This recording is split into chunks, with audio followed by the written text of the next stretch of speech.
It's finally here. The Valve Index.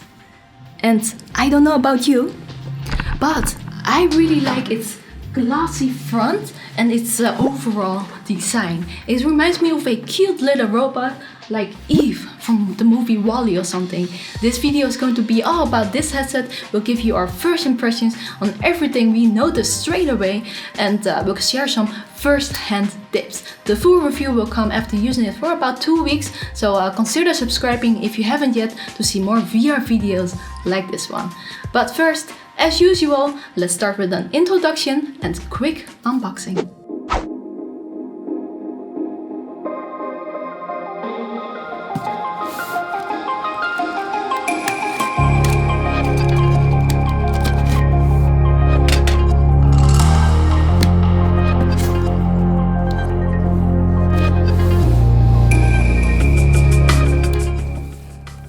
Valve, the developers of Steam, of course, and co-developers of the HTC Vive have now made their own virtual reality headset. It's called the Valve Index and was released on June 28, 2019. It is a high-fidelity headset with dual LCD displays that each have a resolution of 1440 x 1600. What makes the Valve Index different from other headsets in the market right now is its high frame rate that goes up to 144 Hz and its low persistence. These two things could allow for longer and more comfortable play sessions as well as improve immersion. Not only that, Valve fine-tuned the lenses to offer more field of view and comes with audio technology we have never seen in a VR headset before. The Valve Index kit comes with the Index controllers, which we've shown multiple times now on this channel. The biggest difference with these controllers compared with others is that it has more sensors allowing for finger tracking and squeezing. Plus it has a strap that goes over your hand, allowing you to open your hand without dropping the controllers. You can order the controllers separately as well. The Valve base stations also come in the kit, but can also be ordered separately. The biggest difference with the HTC Vive base stations is that these have improved range, field of view, and scalability. There might be an improvement in tracking too, but it seems like you can use the Valve Index perfectly with the old sensors, so you do not need them. The Valve Index kit goes for $749 or 799 euro. The headset by itself is $499 or 539 euro. The controllers are per pair $279 or 299 euro, and one base station costs $149 or 159 euro. Look at this cleaning cloth. Now this might be a little silly, but I really love how pretty this looks. It even has a Valve Index logo right here, and I love it. But before we move on, you might wonder why we have so many boxes. Well, the reason for this is actually pretty simple. We weren't sure if we wanted to get everything since it would take a bit of a toll on our budget. So we ordered things separately in case we wanted to send something back. Like I already think I will send back the Valve base stations because the Index actually works very fine with the original HTC Vive base stations. But before I do that, I will definitely check out if the updates does any noticeable differences, and I will keep you updated about that. But I am now so excited to check everything out the Index has to offer, so let's continue with the first impressions. So the initial setup was easy, but that's because we already have the base station set up. So let me explain what we already have here. We already have the original Vive base stations mounted in two corners facing each other on tension poles. It has been like this for over 2 years now, and we've never had to change it. I think this is the most effective way to get the best 360 tracking, at least with these base stations.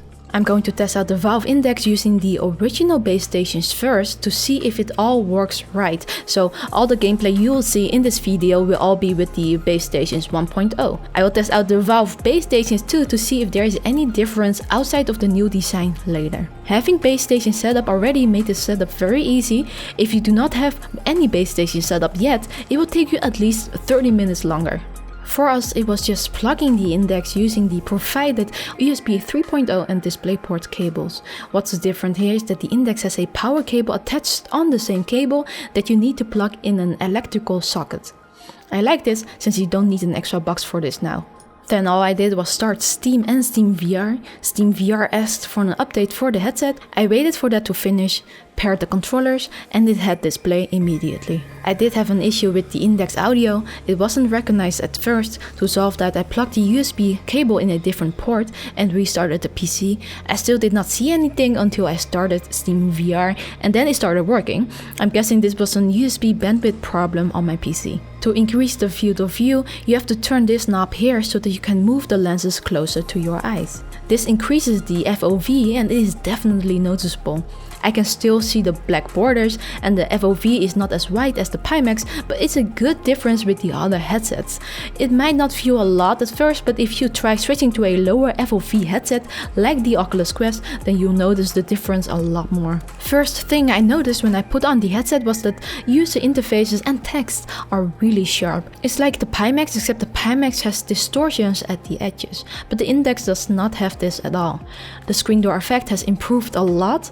It's still there, but hard to find. I did notice more glare right away in high contrast scenery, and it seemed harder for me to find the sweet spot. Could this be because everything looks so sharp in the sweet spot that even a slight movement makes me see a little blur? I'm not sure yet. Right out of the box, the Valve Index uses a refresh rate of 90 Hz, just like the other PC VR headsets out there. To change that, you have to go into the Steam VR settings by right-clicking Steam VR, then Settings, then Video. Here you can change the refresh rate to 80, 90, 120 or 144 Hz. I was playing on 144 Hz here, and it is the first time I'm noticing so much more difference in refresh rate. 72, 80 or 90 Hz didn't make much of a difference to me, only when I really looked for it, but 144 Hz is definitely more smooth. It looks more sharp and beautiful for some reason too. I just feel more immersed by the extra detail that I now see. Please keep in mind though that we are using an RTX 2080 Ti graphics card. If you want a lower graphics card, you might not be able to tune it up to 144 Hz without frame drops. While you are watching this video, please leave a like to show your support. Now, one thing that has left me very impressed straight away is Valve's audio solution. Instead of headphones, the Index comes with floating speakers that is in front of your ears but does not touch your ears.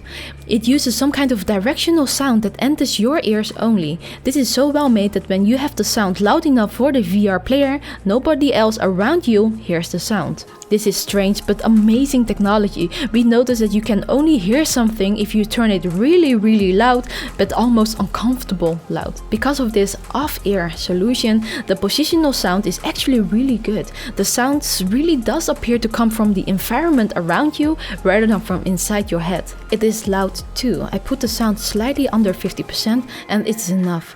And with this, I can always hear when Chary is calling for me, so I'm really happy with this solution so far. The Valve Index comes with two cameras in the front enabling stereo pass-through, much like the Rift S and the Quest have. Except the pass-through looks like the old HTC Vive pass-through, which was often called Tron mode. You can turn on pass-through by going into the Steam VR settings, camera, and by enabling the camera. Then you can also use the system button to enter pass-through by double-clicking it if you have this enabled. Or after enabling it in the settings, you can also enable pass-through in VR by going to the menu and selecting Room View. This pass-through suffices for what you might need it for, and that is a quick scan of where you are, but it is definitely not as fine-tuned as the other aspects of this headset yet. For example, it is way too slow. When you turn it on, it takes like 2 seconds, plus the software is still buggy, and having your hands close to you kind of makes me motion sick. I understand from Valve that these cameras are pretty good, but currently there are no applications for this yet. I guess we need to wait a bit until developers start making apps for these cameras. As for the controllers, Valve has mentioned before that the DV controllers are exactly the same as these consumer versions of the Index controllers, except for a strap arm connector. From the outside there is almost no difference to be seen, except that the consumer version has these little Valve Index logos displayed here. These Valve Index controllers are actually from a friend and Patreon member Ole. He let us borrow his for this video so that we can check out what the differences are. So a special thanks goes to him for letting us try it out. After trying comparing them with the DVs, I don't see any noticeable differences in usage. We weren't going to get the Index controller since they are the same ones as the ones we have. However, I do really like the logos on the controllers, so just so you know, we reserved our own Index controllers. And browsing the internet, we did notice people talking about that there is a manufacturing error in the thumbsticks of these controllers. Big shout out to KCB for pointing it out to us. On the left controller, you can't press and click when you have it in the upper position. And on the right controller, you can't click in the left and right position. I tried this out to confirm, and the community is right. You can't feel a click when you do that, while in the other positions you can. Don't get me wrong though, since you can press and click, however, you get no feedback at all from this, and that makes it feel awkward. In games like Contractors, you usually have to click the thumbstick to run instead of walking, and as you can see here, I can run, but it just feels awkward without getting the feedback that I have done the click. I don't really like clicking a thumbstick, so I usually avoid this, and this is why I haven't noticed this before. But for now, we could map the running on the touchpad for example, but this definitely feels like something that should be fixed.